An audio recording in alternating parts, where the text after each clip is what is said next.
45. Mark chapter 10, 35 to 45.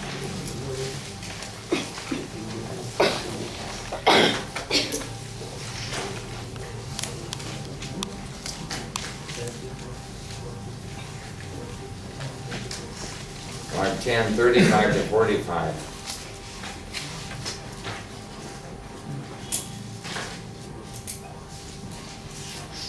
James and John, the sons of Zebedee, come unto him, saying, Master, we would that thou shouldest do for us whatsoever we shall desire.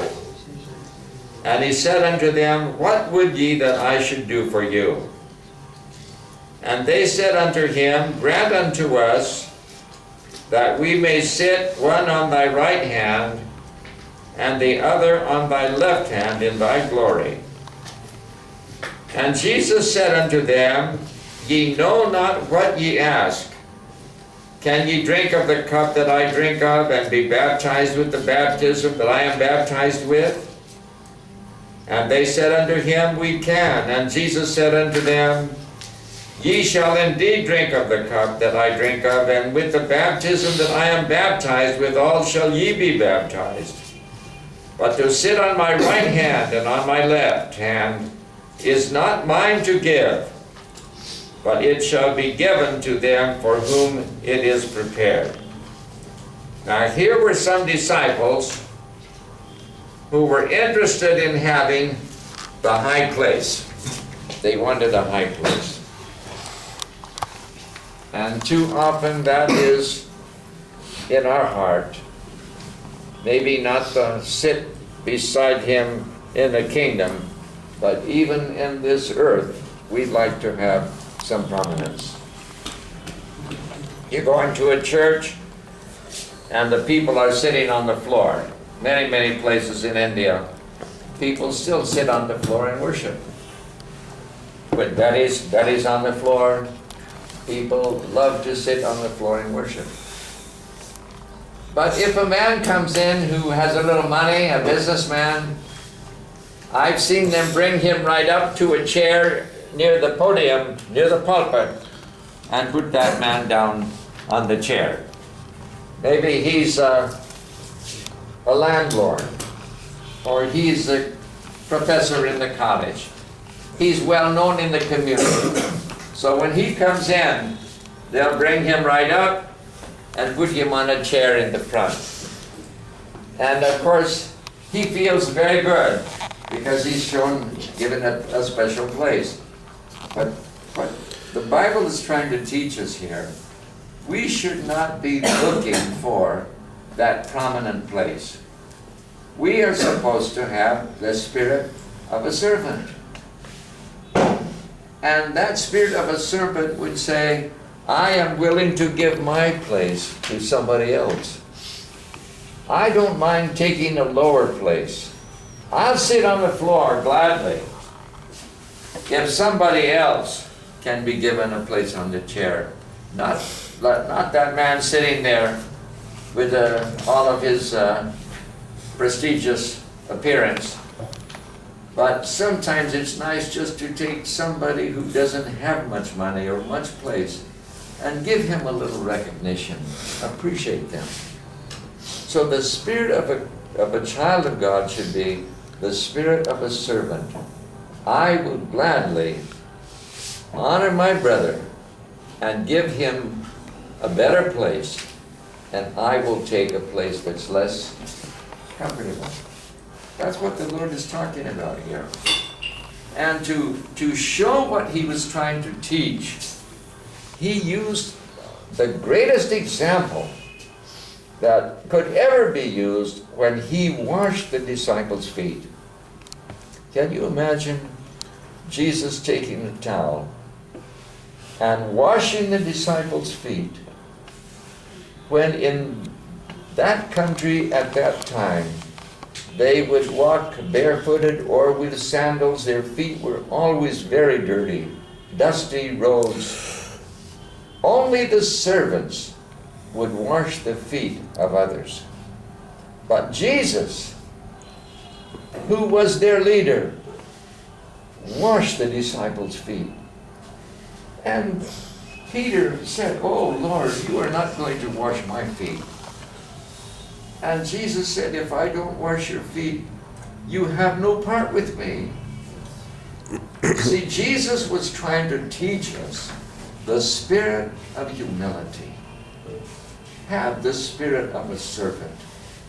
Don't look for a high place. Don't expect special favors.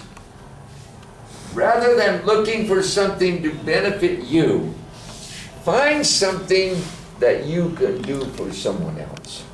That's the spirit of Christ. So I'm not looking for what will help me. I'm rather looking for a way I can help somebody else. The spirit of a servant. And if all of us Christians would have this kind of a spirit, out to help others, it would make a difference, such a big difference in our church.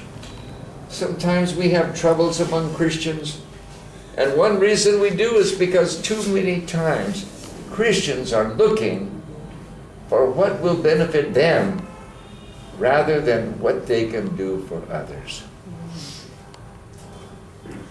I don't know if I told you this before, but one day a lady came to my father's office in Kerala. We're going to talk about Kerala now just a little bit. And this lady was crying. Oh, she was crying. She said, "Son, look at my arms. Oh, bruises all over her arms." And my father said, "What happened to you? Where did you get these bruises?" She said, "My husband has beaten me with a stick. My husband beat me with a stick." And she cried and cried. And her husband was one of our pastors. She said, my husband beat me with a stick," and she cried. And so my father was a very wise man. He said to Pastor T.M. Matthew, "I want you to go to the village and meet with this pastor and find out what happened." So Brother Matthew went to the village and got all the report and came back and told my father. What happened, this pastor and his wife were discussing their family property, and they got into a quarrel, a disagreement. So they started quarreling with each other. And the wife became angry, and she took a knife from the kitchen, and she picked up that knife and she started after her husband, the pastor, with the knife. So he ran out of the house, and she ran out after him. And he kept running. He went one circle around the house, and she was right behind him with the knife. Then he made a second circle. She kept following him with that knife, ready to stab him. The third circle he made, he saw a stick that was used for pounding the rice. That big stick they used to pound the rice. He grabbed that stick and kept running. And she kept after him. Then when he got a chance, he turned around, and with that stick, he started to hit her. And that's how she got all the bruises. He hit her with that stick in self-defense. She was ready to stab him. But when she came to my father's office, she never said anything about the knife. She only cried because she had the bruises on her arm.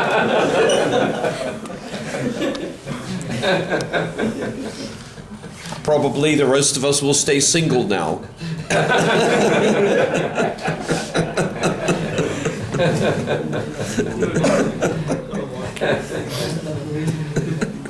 So we need to have the spirit of a servant, looking for ways to help others.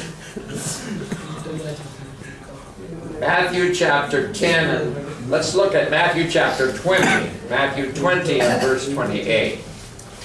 Matthew 20 and verse 28.